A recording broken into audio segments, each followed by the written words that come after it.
Okay, here is the update. It took some effort to get the right pieces and parts, so I apologize for the delay in getting it done and shipped out, but in a nutshell, I think we're good. Traditionally, we have this wedge, which you can see it is on a wedge, and the inside matches it as well. It's on an angle, not that you can see that, so that as you push it in, it closes that gap. It's just automatic, nothing you have to do, just push it in. Also, and it might be hard to see, but that down there, I'll see if I got something to point with. This is actually a kerf. This is a cutout. It's rounded, and it goes down a solid 1.5 inches, 1 3/4, something in that area. So if you have something that happens to be round, or have a point or something like that on it, it'll go deeper into the jig, if you will. This piece on top, I'll show you that when we get there, but for most stuff you won't need it. So if this is basically flat, simply put that in. Got that.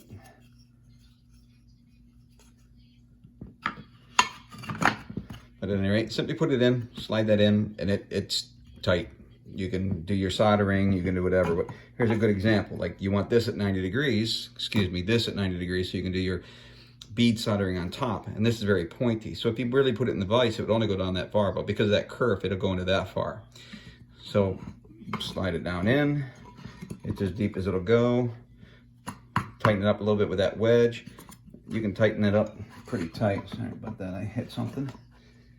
You can pretty tight, but if for some reason it moves, or you're not happy, it leans or anything like that, loosen the knob, push this against it, hold it against it, tighten the knob. This just stops lateral movement, so now it doesn't move there, just a little bit extra. And I'll show you why this is added, why I did this. For something that you've already got framed on it, for some reason, if you wanted to put it in there or it had a heavy bead around the outside edge, the lower clamp, it kind of pivots on it. So here's a large panel. This is 24 inches tall with a zinc frame.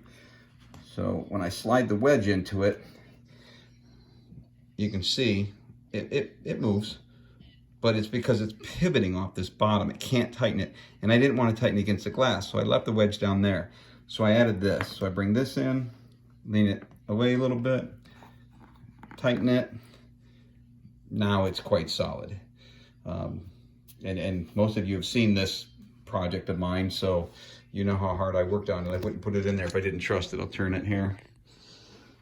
That's 23.5 inches tall by 21 and almost 22 inches wide. So it holds that with no problem and is stable.